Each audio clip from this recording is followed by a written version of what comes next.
So we started the company, give or take like $10,000. So we bought about 50 units to start. And we were still like working our full-time jobs. Like I'd be grinding on the train on the train ride home. I'd be up to midnight, like working, sell the 50 units, save all the cash, flip it for another 100. Sell the 100, flip it for 200. So now we're doing that and we're buying 22,000 at a time. And we didn't pay ourselves for 18 months. We didn't take a single dollar out of the company. We've never gone to a bank, never went to an investor, own 100% of the company. But it was just by being patient, and not steering clear of those distractions.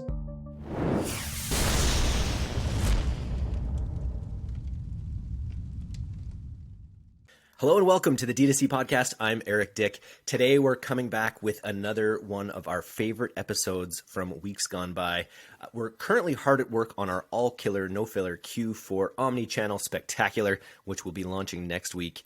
But as we prepare that, we're going to run this amazing episode with Chris Meade from CROSSNET, where we catalog his journey from earning $3,000 a month to earning $150,000 a month with email marketing in just 3 months. This product catalogs his incredible bootstrapping ride from product creation all the way to selling, at that time, 22,000 units per month. And I believe that he's probably gone up from that. So very excited to replay this excellent issue with Chris Meade. We're going to talk about the origin of CROSSNET. We're going to talk about his entire entrepreneurial journey. We're going to talk about a video creative strategy that he's had a lot of success with. We're going to talk all about how Chris used LinkedIn and content marketing to get CROSSNET into Dick's, Walmart, and Target. And if you're watching the video, you're also going to see the first time we've ever had someone working out on their balcony behind a podcast guest. If you're listening, you're just going to have to hear the hilarity. But I hope you enjoy it. I hope you get a lot out of it. We'll be back next week with an all-new, all-killer, no-filler. On with the show. OrderGroove's subscription platform enables merchants to rapidly scale recurring revenue, deliver a superior subscriber experience, and maximize subscriber lifetime value. Leading merchants utilize OrderGroove's powerful tools, promotions, and AI-powered personalization to drive subscriber enrollment, optimize subscriber retention, and increase average order value. Visit ordergroove.com/DTC to request a complimentary audit of your existing or future subscription program. Today, we are lucky to have with us Chris Meade, the CRO and co-founder of CROSSNET. Of course, we also have Pilot House CEO Dave Steele and Pilot House co-founder Kyle Hitchcocks to round out our panel. Now, we ran our first episode last week. We had Smoothie Box and Snow Teeth Whitening. They gave a lot of awesome insights on conversion rate optimization. And this interview caught the eye of Chris on LinkedIn, of all places. He reached out, and it was a no-brainer to get him on right away. So CROSSNET is a newly invented game that combines the nostalgia of Foursquare with the thrill of volleyball, with the goal of just getting people outside and having fun, which is something everyone wants to do these days. Whether they can or not is something we'll discuss. We're huge fans of outdoor games at Pilot House. Right before this quarantine started, we actually had a small spike ball tournament. And so I think the next time we do this, we'll be making it a CROSSNET tournament. Welcome to the hot seat, Chris. How you doing? Thanks for having me, man. That was quite the intro. Thanks. Yeah, I try. Good at that, yeah. Doing well. Fantastic. So let's talk about the origin of the game. You're sitting around. You're a bunch of college students, and it's funny. I made up so many games in the wee hours in college, just absolutely ridiculous games. How did you come up with the idea for CROSSNET? So we had just graduated college. My partner, Mike, had just graduated with an engineering degree from Northeastern. So he was like the nerdy one of the bunch, just knew about blueprints and manufacturing, stuff that we just simply didn't care about knowing to know how to do. So I lived out in New York City. I was home for break. We all came home together in Connecticut, where we're from.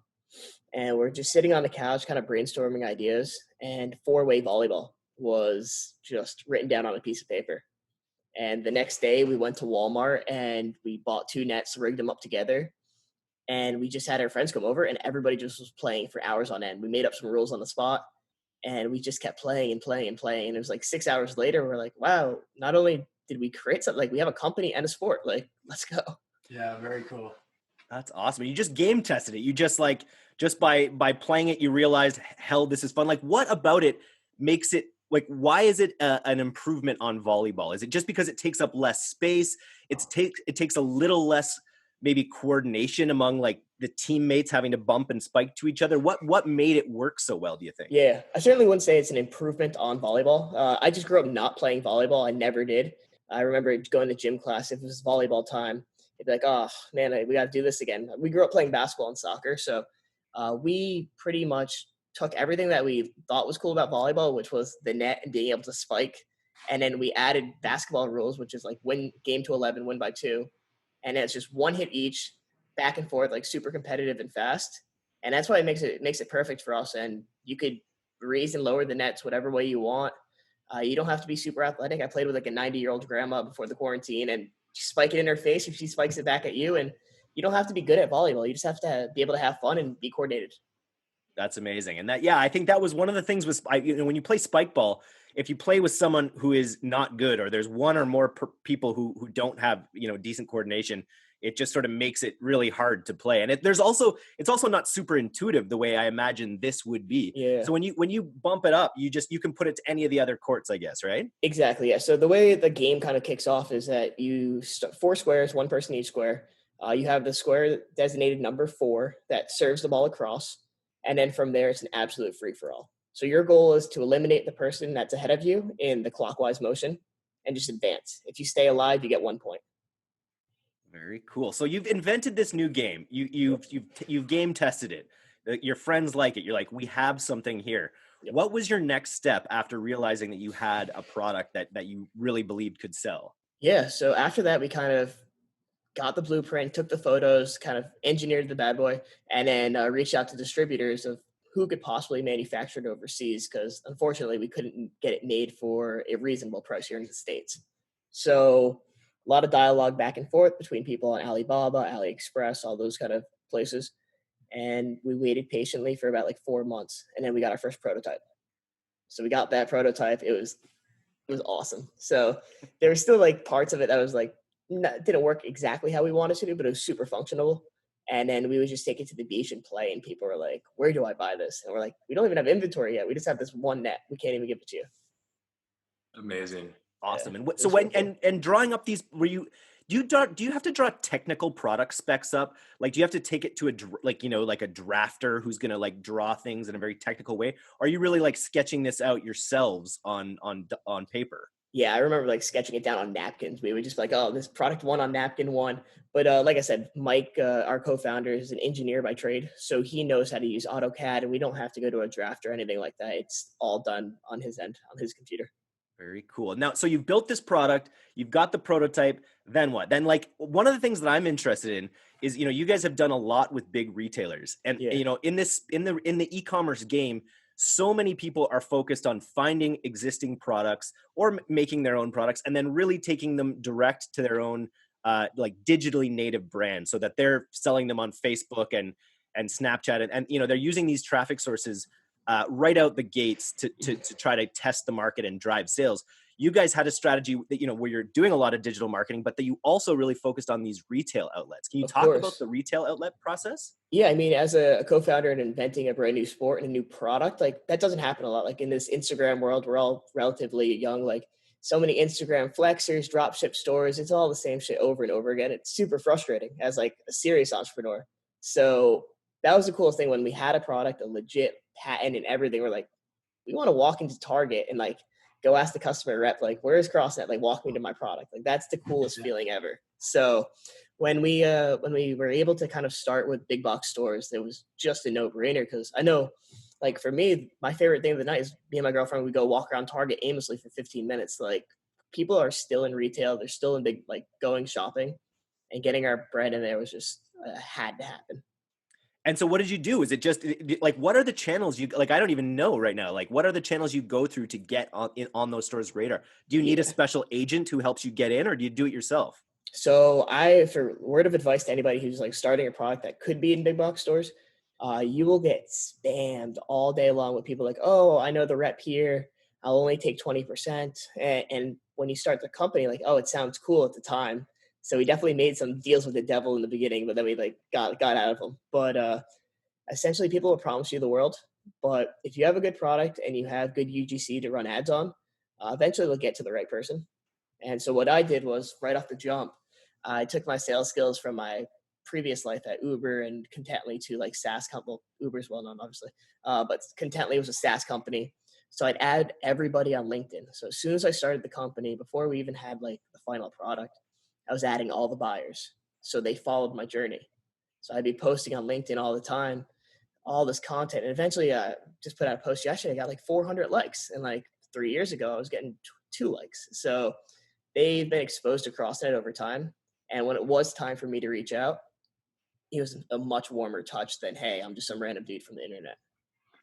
That is super smart. And that echoes exactly, what we're doing with Pilot House Hot Seat as well. Just start putting that content out there, start building rapport with people through content. You're the content guy as well, right? Like you're the photographer. You've done a lot of the content creation for the brand. Yeah. I went to school for film actually. So film school graduate. Yeah. So, yeah. So, just quickly, how did a film school graduate end up in New York City doing sales for Uber? So I graduated from Quinnipiac, which is a film school in Connecticut. Worked at HBO on the set of Girls, the TV show, and quickly realized that my rate I was making there compared to my student loan debt was just not going to be survivable. So took a job at a media buying agency in Connecticut, hated it so badly, and got a sales gig actually in New York. One of my buddies was working there, and he was posting on LinkedIn every day like, oh, this company's so cool. I love working here. And I'm like, dude, are you full of shit or not? And he's like, no, I actually love it. Like, come work here. And I was like, let's do it. So that's how I got to New York. Amazing. Yeah. Very cool. We were talking earlier, you gave us a cool sort of PDF on some of the cool facts about the brand. Kyle had a question about your bootstrapping. Yeah, for sure. Yeah. I mean, we bootstrapped our business, a few businesses. The difference, obviously, we're, for the most part, service-based. We're not carrying a lot of inventory. Did you finance? How are you avoiding investment? Have you taken investment? What's your process? It's fun, man. It's real fun. So we started the company, give or take like $10,000. So we bought about 50 units to start. Mm-hmm. And we were still like working our full-time jobs. Like I'd be grinding on the train ride home. I'd be up to midnight, like working, sell the 50 units, save all the cash, flip it for another 100, sell the 100, flip it for 200. So now we're doing that and we're buying 22,000 at a time. And we didn't pay ourselves for 18 months. Mm-hmm. We didn't take a single dollar out of the company. We've never gone to a bank, never went to an investor, own 100% of the company. But it was just by being patient, and not steering clear of those distractions. How many partners do you have? 2 others. So it's just 3 co-founders, and now we have 2 full-time employees and a VA team of about 20 people. Wow, super cool. Really nice to keep it to yourself too. Oh, yeah. Especially too, like obviously the last 5 years or so, investments, it's just everywhere. It was everywhere. We'll see what happens post-COVID here, but there's money. Like, were people throwing money at you? Yeah, I wouldn't say throwing. So compared, like, we grew up in a small farm town. Like, there's one stoplight, there's one restaurant. So we're far from anyone with really deep pockets. So yeah, we definitely could have. I mean, after last year's sales, we could have easily got investment. We did go to a few banks when things got a little tough. Yeah. Thank God we never took those investments and took that money. Totally. And then last question on this, like you were saying, you would double down on inventory, you'd stockpile cash. What was that like timeline from like your 50 order to now? Like how often did you compound that and how long did that take? Yeah, it's tough. So essentially we'd get, just on a small scale, you'd sell the 50 units, but when you've had enough cash made to purchase 100, so we have 50 in inventory, when we get down to maybe 10, we'll place that new PO. So now at scale, it's like, oh, we have enough cash left over to go buy that PO. We'll send it over. And then we have like a 70-day lead time. So lead times are tough. So you always got to plan. Yeah. Cool. So, yeah, a lot of hard work. But now we're funding 22,000 units at a time, and that's barely going to last us 2 months. So we're burning through inventory. Congratulations. Hey, Chris, I had a question for you about sort of who would you say is your demographic of people who are playing the sport and how that compares to, say, some of the competition. Like, I'm curious, is the competition traditional volleyball? Is it more some of these other breakthrough games like spike ball? Yeah. Who's playing it and why? It's a good question. So we're actually finding, I'm not going to dance around your question, but we're also finding that the people who are buying it are not actually our end consumer. So the moms are the ones buying it for their kids who then are having a great time. But our target end consumer is somebody like myself, 21 through 27, like kind of going out to the beach, having fun, athletic. Those are people that are going to drive the best content, obviously, and going to champion the sport into like our biggest pain point as a company is this is a sport, not just a product. So if we're going to be anywhere in 10 years, like the sport needs to grow. So people our age are definitely the champions. But the average consumer on a daily basis is the mom and dad buying it for their kid to get them off TikTok and off Fortnite. So they're out in the backyard doing something. Totally. On that note, that's exactly where I was thinking is I remember growing up, my parents would go to Walmart, Costco, whatever. They'd buy like the cheap volleyball game. They'd go and stick up and it would hardly stay up. And it really it reflects poorly on the sport of volleyball, right? Because the product wasn't quality. Exactly. So you're obviously trying to, forge a path forward as a sport. So that's really smart. Yeah. And there's a tough balance between like offering a super premium product and an affordable product to a family. Because you go to a volleyball court, those nets are thousands and thousands of dollars, and just nobody, the average consumer, doesn't think that, right? Like, and we'll still get product complaints like, oh, it didn't last me 3 years. Like, yeah, it's $150, not $3,000. Like, you can't be spiking at it like 200 miles per hour. So there's a little give and take there. That you brought up a really interesting point with that it's not a game, it's a sport. Yeah. And I'm wondering, what steps are you guys taking as an organization to really like, it's funny, like I used to play a game called Cube. Have you heard of Cube? It's a lawn game where you're throwing these wooden blocks back and forth. And the amount of people that would come up to us when we're playing it and say, what is this game? And the same with spike ball, right? Like that is so much of your grassroots marketing is people just saying, what the hell is this? Exactly. But how do you take that to the next level? How do you instill it as a sport or as organization so that it can really take hold? Yeah. So it's twofold. One is providing clear instructions in the product packaging. So when they get it, they're not only getting the setup instructions, but how to play, the gameplay rules, and then following that up with a funnel of email marketing. So it's not just like spam, buy more. It's here's how you play, here's the gameplay rules, here's the spikes of the week, and really embedding how to play. Because if somebody's buying it, it's sitting under their kitchen table, that does nothing for me. Like, sure, I got your money, but I want you to go market it for me and go play the sport. So that's super important. And then on the other end of the spectrum is gym classes. We're in almost 4,000 physical education classrooms right now. So it's important that the teachers are teaching the students properly, because then they're going home and telling their parents about a great game they played in class, and now they're spreading it with their friends.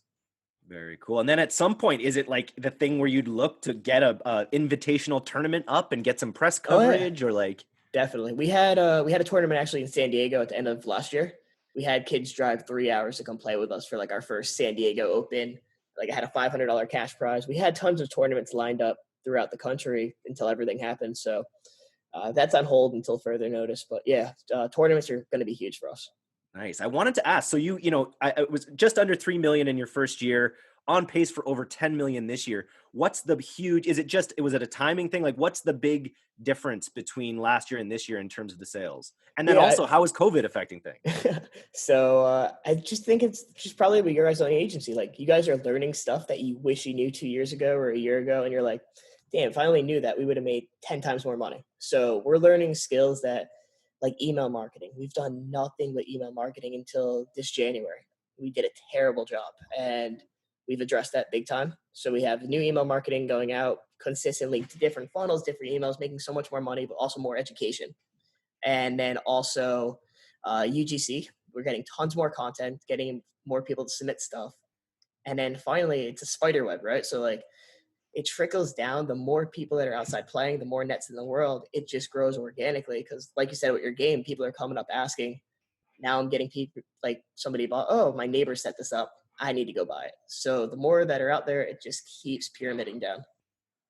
Beautiful. Well, you got 3 more sets right here for sure. Let's go. That's awesome.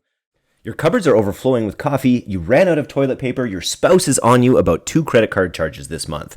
The truth is, subscriptions are great until they're not. Reordering can be easy. Just visit getrepeat.io to find out how.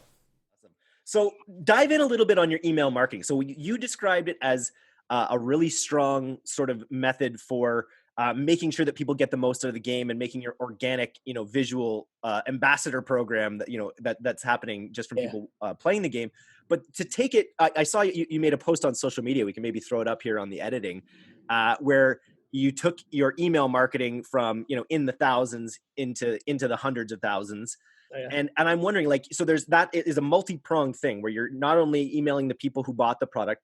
How are you reaching out with cold emails? Are you generating an email through like a downloadable and then selling them on the product as well? Yes, that's a huge. So that revenue stream I mentioned on LinkedIn, that's primarily all cold, like first time purchases. And so the way we've done that from $3,000 in January over we're probably like 115K, like 16 days into the month. And I know if we had started that 6 months ago, we'd been at 300K. So it's going to be by the end of the year. Awesome. But the way we're doing that was our biggest mistake was we'd capture email, send them the discount code, and then they'd never hear from us again. Mm-hmm. And all I had to do was flip 2 levers and just copy and paste another email and say, hey, checking up on you. Did you use your code? And then give them more content over time. And I lost out on so many customers the first few years of doing this. So anybody listening, make that funnel and build it out a little bit. So now we have 7 or 8 touch points, and it's not just sale. It's this is what you're missing out on. You're stuck at home. You should be out in your backyard, safe with your friends and family. And then what is that first email touch point? Because you're not, you're just getting that email to start. How are you getting that email right off the start in order to sell them? Yeah. So if you go to our site, you'll actually see a lead capture that pops up, and you should A/B test this based on what converts best for your site. But it's, hey, here's $10 off. Code expires in 24 hours. Got it. So we see a lot of conversion there. And then the classic Wheelio, it works. Hate it or love it, it actually works really well. And we have about 10,000 visitors to the site every day. So if we're capping 10%, that list is growing very, very quickly. I wonder if there's a correlation between Wheelio. Your product is such a good fit for Wheelio in a way, because it's already a game. It's already people in that mode for pleasure and having fun. So a Wheelio thing pops up. It might fit with your brand better than it does for cosmetics or something. Of course. Yeah. I mean, it's a little gimmicky. I hate it myself, but when you look at the data, it works, sadly. So we're going to keep it. We're getting a lot of emails. So it's there to stay. Nice. Dave had a few questions about your creative. I know that, you're sort of in charge of the creative, and you're talking about UGC being so important. Yeah, Dave, what was your question? Yeah, I've got a few questions on creative. First of all, I imagine it's a fun, exciting product to be making creative for. Obviously, a huge lifestyle component, and I can see, I checked out your Facebook ad library, obviously your site, a lot of UGC, but also videos that you guys have clearly shot. Take us through sort of what that, where did that start compared to where it is now? Yeah, I think a lot of people are starting that journey with their own brand. So my word of advice is be frugal about it. We self-funded everything. So we'd never said I know somebody who spent $10,000 on a video yesterday, and their company is way smaller than us. We've never spent more than $500 on a video. The product sells itself. The same type of content that I'm making on my cell phone, it's going to resonate the same way as some high quality video. So we've seen that UGC works better for Facebook ads over time for us, but it's still important to have that high quality for trade shows and all of that. So we'll kind of prioritize maybe 1 or 2 videos every month, just super high quality, to have them for whatever purpose, for email marketing. But on the day-to-day, we really rely on the user generated. Very cool. And with email being such a big platform for you right now, how are you tying your content into email? So we're making most of our videos as GIFs. So it'll either be 5-second GIFs because it helps with deliverability. Mm-hmm. So, and then sometimes we'll do the link if it's something really important. But last week we got an email of somebody playing it in their house. So rip that into a 8-second GIF, and boom, that was a perfect email. Yeah, I think I saw that one in the ad library as well. Yeah. Timely. Curious with that, do you have any insight on how that sort of timely content is performing compared to some of your maybe long-standing winners? Unfortunately, we're seeing a lot of people kind of hate on it, being oh, you're advertising for a 4-way volleyball net during COVID. But at the same time, if you're safe in the house with your family and you haven't been outside, what's the difference between that and sitting on the couch? So, man, I've seen so many trampolines pop up in my neighbors' yards. Right. Everyone has a trampoline now. That's awesome.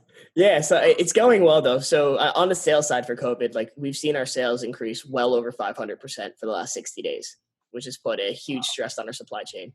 But I guess I'd rather be capitalizing it than tanking. Yeah. We're seeing a lot of that too, just to give you some like outside perspective. Yeah. Like 5 different verticals and clients this week all had record days. Like three or 4 of them had record days yesterday. And so you're not alone in this interesting time. Yeah. But yeah, we're lucky to be on the positive end of the spectrum here. So we'll keep doubling down, and we've increased our customer service just to make sure there's definitely a lot of cancellations. People, hey, they need money right now. So if things pop up, stress-free cancellation policy, get your money back immediately. We'll cancel that order for you, no problem. So sympathy, you got to be empathetic in these times. Good to hear. That speaks volume. Kyle, did you have any questions about the sales pages? Yeah, for sure. I'm just curious, like you're talking about Willio and it's helping with conversion rates. You got opt-in rates, of course, for email, and you're maximizing that. Have you ever built like content outside of Shopify to increase conversion rates, sales pages, editorials, things like that? Not really. We haven't. So we just made an investment to get a brand new website overhaul. I've built the whole Shopify page from scratch. So I'm not a designer by trade, but I think I did a pretty decent job on the site. So I built that site about 2 years ago. But no, we're about to start offering some more deliverables. Like some guy just made us a 20 ways to play CROSSNET in the classroom that you haven't thought about. So that will be like a gated PDF for gym teachers to start kind of segmenting that audience out. But for now, we have our brand guidelines, which is for the wholesalers to make sure they know how to talk about our brand. We'll have some PDFs, and that's about it. It's amazing how it just works when you have a great product. Yeah, we're fortunate. Very fortunate. Supported by fantastic UGC, like you have a really good thing going for you. Yeah, it took time. It took a lot. I mean, I remember, so we started the company in 2018, well, end of 2017, and we would get 1 sale a day, and we'd be so pumped. And I remember just sitting there like, if we only sell 10 a day, like we're going to be rich. And now it's like 10, like in the first 15 minutes of the day. So so cool. Patience. The idea, if moms are your target market, and it's funny, my mom, every holiday, every time we were getting together as a family, would go out and buy some game, whether it's a board game, just something, because she's always, they're trying to just make you have a great time whenever possible. I wonder if there's a play too, where there's like a PDF for moms who want to like help their kids squeeze every little goodness out of summer during these hard times or something. I love that idea of a PDF for gym teachers, but I feel like, especially now that traffic is on sale, there's got to be some cool strategies where you can create lead magnets for other customer personas as well. 100%. I'll write that down somewhere. That's a good idea. Very cool. What is your split, would you say right now, Chris, between direct to consumer sales through e-com versus your wholesale? I'd say about 85% is directly e-com, and then the other 15% is at retail. So we're still driving all the traffic to our site, trying to own that customer data, because it's super important to us. I mean, we're in over 300 stores, probably 500 to maybe hopefully 1,000 by the end of the year. But I need to have your email to inform you how to play and how to upsell you when we have new products. So that's always crucial. On that note, I mean, are these primarily 1 unit orders? What kind of upsell opportunities are there? How do you play in that field? So they're typically 1 unit orders. And fortunately for us, people are going out and being our champions for us. So they're marketing the products for us, which is great. And then like you guys will go get one, and then your buddy will come over and buy it for himself after he has a good time. But upsell opportunity, we just released an indoor model. So you just throw the bases on, play inside. For you guys up there, it's probably cold a lot of the year. So you got that indoor model for the gym classes. And then we just released a longer net as well. So now you could play 2v2v2 team battle. Oh, shoot. Yeah. So that's going to be cool. So we haven't even started to market that yet.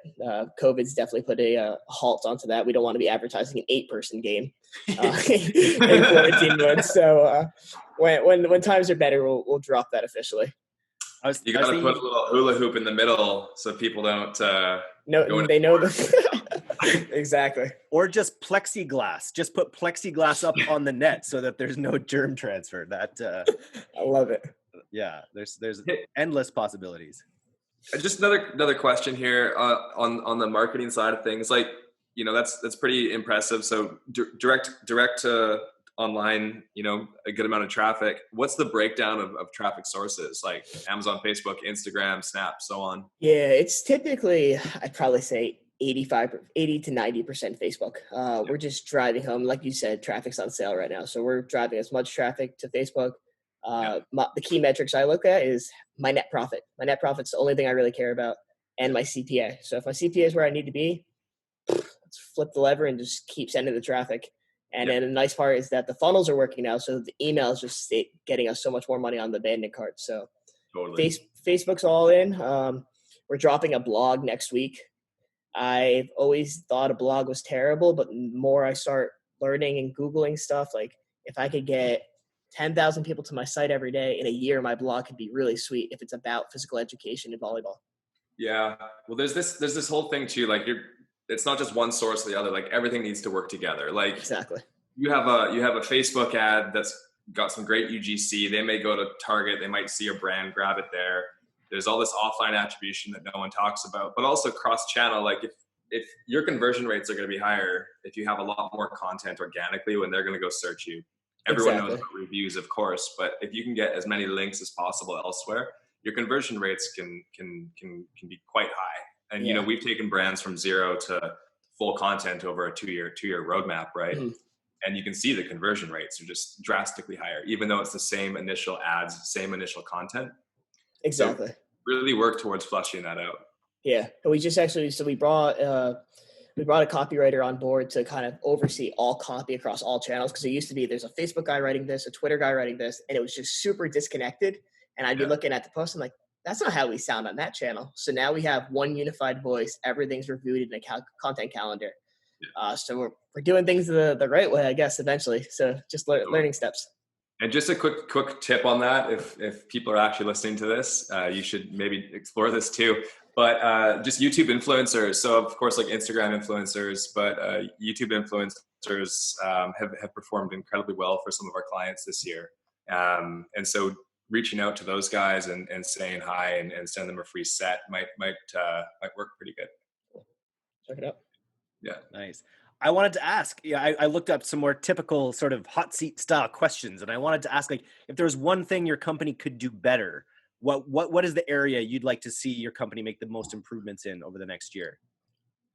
Email marketing is still number one for me. I'm spending the majority of my day like focused on the messaging. There's so many different flows and like areas in that we're just underperforming in. And the way I'm looking at it is I have 3 years to make up on the mistakes that we've done. So we're driving so much traffic there. It's just potentially free money that you just have going through a funnel.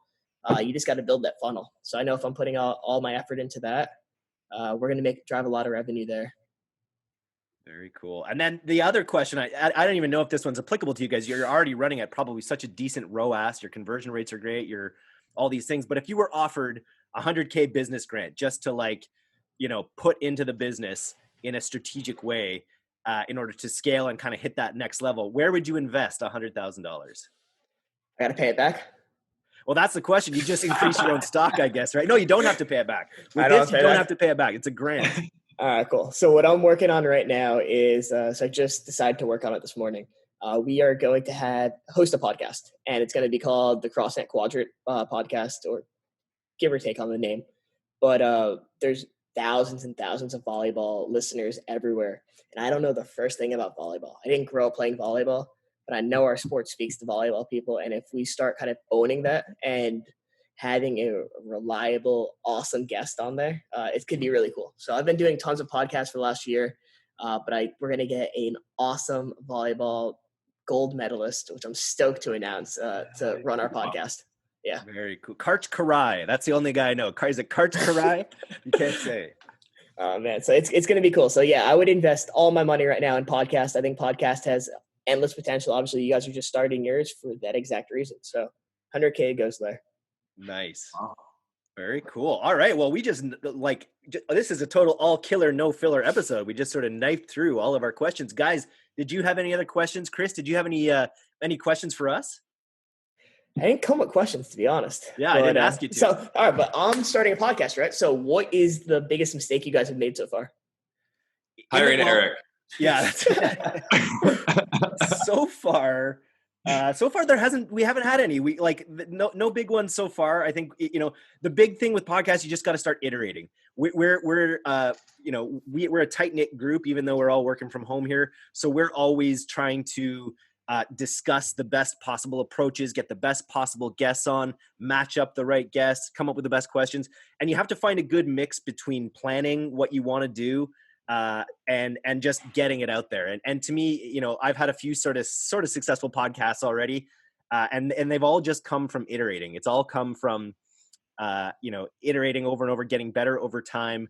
And then you're doing it. You nailed it by getting, every time we're looking for a guest, we're looking for someone who gets 300 likes on their on their LinkedIn posts, right? Because we know that you'll share this as well, and it'll help us. So really the biggest hack for growing podcasts to start with is the guests and the hosts, and just making sure that they have their own halo effect. In terms of big mistakes, there hasn't been any yet. We've probably squeezed a few too many people in a few of our podcasts. But we've corrected that today by getting more input from everyone on the show. And I'll keep you posted though Cool. about it. I'd love to learn. Its infancy. Yeah, good. Nice, cool. Any question? Anything else from Kyle or Dave? I did have one more. Just Chris, you mentioned that if 85% of the online sales are coming through Facebook, how involved are you on that side? I am not too involved, to be fully transparent. So we have an agency that runs our Facebook ads. My brother is the co-founder of the company. He is on the social side all day. So I'm on the retail, the email marketing, the branding. He's on the Facebook, Twitter, Instagram, Snapchat, TikTok, all that stuff I don't care to look at. So he's driving that. All I care about is what's our numbers looking like, what's our ad copy look like, and are we using the best UGC and getting it from email? Very cool. And I think a lot of people we're connected to, brands, clients, network, underutilize email as well. And so I think that's a huge reminder for everyone. Definitely. And I think SMS has super good potential. So we actually just turned on yesterday. You have to give your phone number in order to purchase through our store. And we used to think that was spammy or was going to hurt our conversion, but 24 hours in, we're still at like a 4.5% conversion rate. So I'm happy, and a lot of untapped potential. I think people are used to it now, verification codes and whatnot. It's just, I think a couple of years ago that was probably super frustrating, but now it's just like, yeah, whatever, let's get.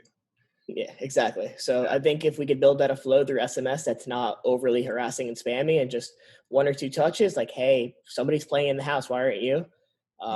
That's untapped cash too. Very cool. I got to say, this is the first podcast we've ever had where someone's working out in the background.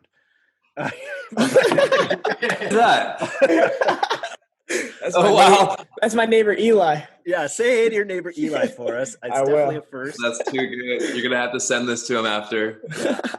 That's awesome. No, that's perfect. All right, Chris, thank you so much for coming on today. I'll send this to you when we're done, and we'd love you to share it around. And otherwise, let's stay in touch. We're excited to watch your brand grow here. It's got massive potential. Congrats on the success. Thanks, guys. I appreciate it. Stay in touch.